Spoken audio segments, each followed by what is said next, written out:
अस्मिता त्यही त घरै कस्तो खास बेच्ने कोही पनि नहेर्ने चल्दै दिने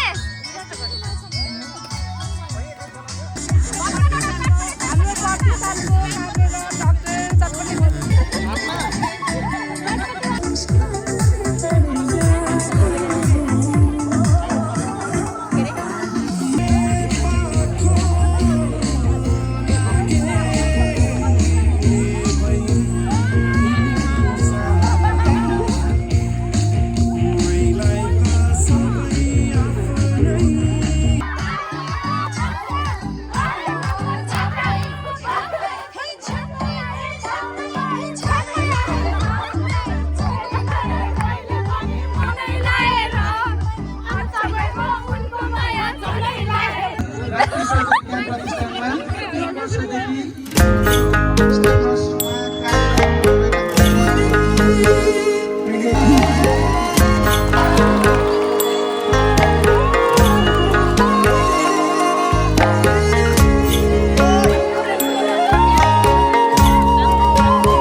ल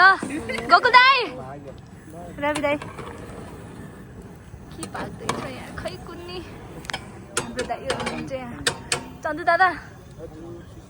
यो गर्नु है त गाइस मिडियामा भर्ना भइयो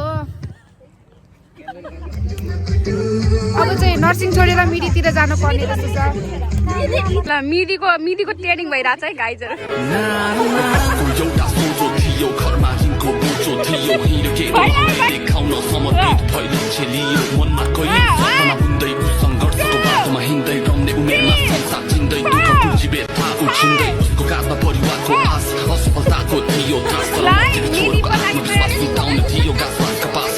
चलेको पाइलालाई पछ्याउँदै कान्छो माइला भाइ सच्याउँदै हरेक गतिलाई पर्नु छ खाली खल्तीलाई एक होडो उसको कोसिस साथमा परिवारको आशिष हातमा मेहनतको ढेला उसको कलिलो हत्केला खिच्न मलिलो माटोमा हिँड्दै पुर्खाको बाटोमा ऊ हरदम हर्बल लम्किँदै थियो चट्यान सरी चम्किँदै थियो मनको चाहना मारी ऊ भाग्यको ज्वालामा धम्किँदै थियो पकाइ हरेसले धम्किँदै तर जोस जागरले रम्किँदै थियो उसको हर कदम थियो अडिक लक्ष्यलाई तान्यो जस्तै नजिक पल्टन खर्सँग लाग्यो मिट हजारौँ हार छेक्ने एउटै चिज